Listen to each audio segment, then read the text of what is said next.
Hey, what goes on? I'm just here today to show you guys some things that I have that I just recently got and why I'm setting it aside and the logic I have for doing what I'm doing.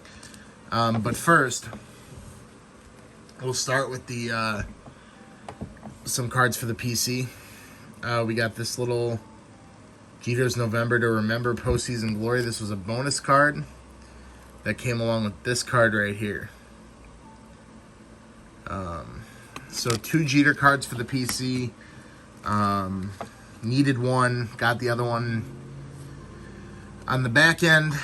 Very, very good pickup. We also got this Kennedy Masterpieces. That's just for my history collection, which right now consists of the entire 2009 Heritage set, which I have right here. But it also consists of that Upper Deck President's card, a couple other ones, and a JFK like Berlin Wall relic I have coming. I picked up a couple of Fraziers for the PC.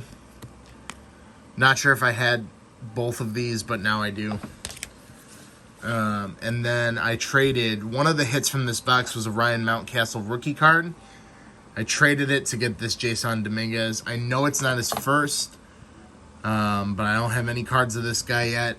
And I figured that a card of him, to me, is going to be a bigger deal than a rookie of Mountcastle.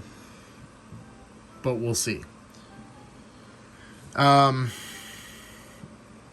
I'm going to progress through this video. I got one jumbo box. I'm going to progress through this video, and I'm going to show you the cards that I pull, set aside, and why I think they're special, and like why you should hold on to them.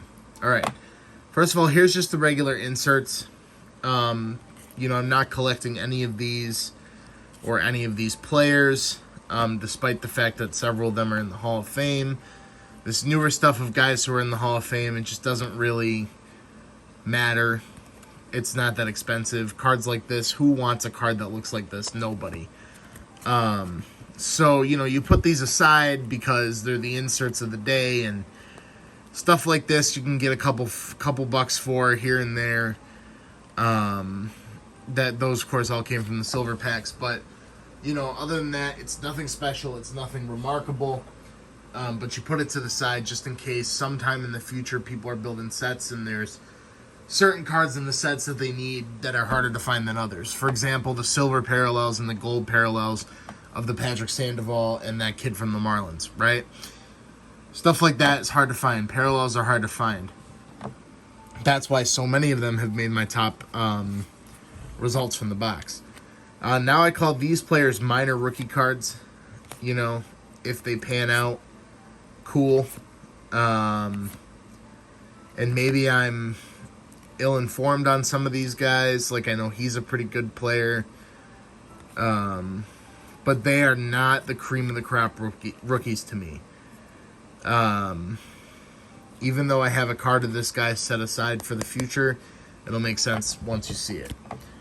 Yeah, but these are not the guys I think are going to take the league by storm. These might be your rotation pieces or bullpen pieces or utility guys or everyday players who are just kind of there. They're not really the star player.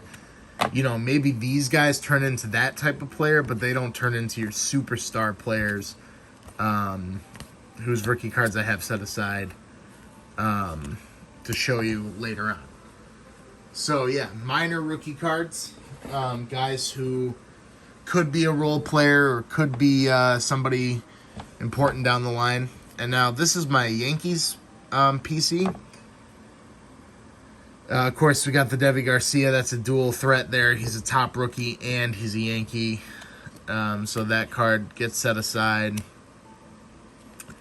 This Rivera insert, these inserts are nothing special. Kind of ugly in my opinion to put 2 former cards on one card and not even two former cards that look similar, just two random examples of a Mariano Rivera card, you know. But pretty much the entire Yankees team set right there. That was a huge plus. And then these are the cards that I would consider your stars and superstars. Ones who from down the line from now might have some value. And guys who I've been collecting for a long time. So like, you know, all these guys here are guys who you've seen me buy their rookie cards. You've seen like Mike Trout, huge example. But even guys who, you know, are not Mike Trout, but who are still the league's best players, like it's time that we recognize them. Because, you know, the thing about baseball is there is a chosen one, right? And it's Mike Trout. But it's not like basketball or football where, like, there's a lot of stars, but there's so few stars per team that the stars stand out. But on baseball, there's so many stars per team that sometimes these guys get lost in the mix. And even though they're some of the best players of our age, cards like this just, they go and they don't do anything. They're not worth anything. But I think down the line that's going to change. And I think there's no reason why you can't be picking up Mike Trout 2021s for $1. There's no reason. But like, he's just as, like, he's a great player. He's on the same level as Jacob deGrom. But you could buy this card for $1. You can't buy the Trout for $1. Right? Do you see what I'm saying? I don't know if this makes sense. But these are all players who I are just like, these shouldn't even be in here. Those would be with the typical inserts. But those are all players who I think are really great players and you should hold on to and invest in the future. And then again, more just, you know, these two guys are guys I collect, but, you know, Griffey and Aaron, they're great players, but they're random inserts of cards from, you know, reprint cards of Topps. Like, who cares? You know what I mean? So the stars and superstars is the next highest category. So we have the random inserts, the minor rookies, stars, and superstars. Now we get into what I quantify as the hits. All right, and you kind of see one sticking up already, but that's fine. We'll start with Luis Garcia. Decent little player for the Nationals. His rookie card. Not a major hit for me. Same with Skubal and his rainbow foil. You know, these three are cards that I need to find top loaders for. But yeah. And then Nate Pearson, rookie. Same thing. Could use a top loader. Not too high on them, but they are here. We did pull a Nick Madrigal. Again, not sure about him, but we'll see. Tristan McKenzie. He looks like one of those skinny Crayola markers, and it's unreal. Here's Mountcastle. Like I said, I had two of these. I traded one of them. We'll see if that's the right decision down the line. Pache, another great player. Luis Robert, you know, second-year rookie cup card. Can't deny that. Sick. Dylan Carlson. This rookie class is so stacked. You'll notice that none of these guys are the same. Every single one of these cards is considered good, in my opinion. Joey Bart bought his first-year Chrome last year. Sixto Sanchez, another one. Casey Mize. McKenzie again. Of course, I'd be looking to... here's Evan White. Pretty big on him. If I could sell this McKenzie, and I could... Like, Casey Mize is the only one of the pitchers who I'm really, really, like, keen on keeping. To see what happens. The other ones I think you should sell right away. Brady Singer, same deal. You know, he'll be just a guy in a couple years. Joe Adell, great player. Spencer Howard, another one, couple years. It won't be worth anything. Bobby Dalbec, he's good.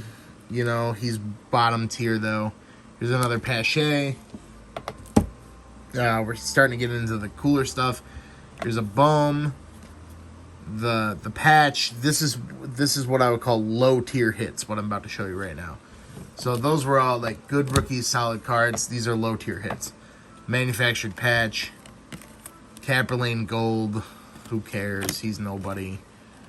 Charlie Blackmon Platinum. Liam Hendricks Gold 2021. Tough pulls, 1 per jumbo this year. Mike Trout. And then the Tatis bookmark. And then, of course, we got the Nate Pearson Gold. This needs a sleeve. And a Brandon Lau base relic. Alright, so that's just the low-end hits. Now we get to the stuff that I kind of consider my favorite cards of the box. So we'll start here. This had to make it. Garrett Cole, 84 silver pack. Just Yankees PC, side PC. It's tough getting cards of Garrett Cole. There's not many because he's brand new to the Yankees. Here we go. Here's Guerrero Gold. You know, big hopes for him. I got a couple nice cards of his. Tony Gonsolin to $2.99. Solid orange sparkle. This was a cool one to pull. Here's Dalton Varejao again, but this is his short print, so that's why he's here. And then Evan White. This was the auto I got. Pretty sick. This is like pretty solid card. I mean, between the cards, these cards here, between these and that Nate Pearson Gold back there, and this, we're about halfway to making up the price of the box. And then this last card took me the price of the box. I mean, incredible pull. Couldn't have asked for better. A gold Alec Bohm, rookie cup, rookie card, gold parallel. You know, I'm hoping to get a good amount of money for that. So we'll see. And that's what I'm putting aside. Those are what I consider the best cards of the box that I've opened. If you guys have any suggestions, any players who were in maybe the minor rookie card stack that should go in the more serious one, let me know. If you're interested in any of the cards you saw here, besides the Yankee stuff and probably the big boys, I'm probably keeping the rookie cards. Anything other than that, if you're interested in it, let me know. I'd be happy to trade it. Peace.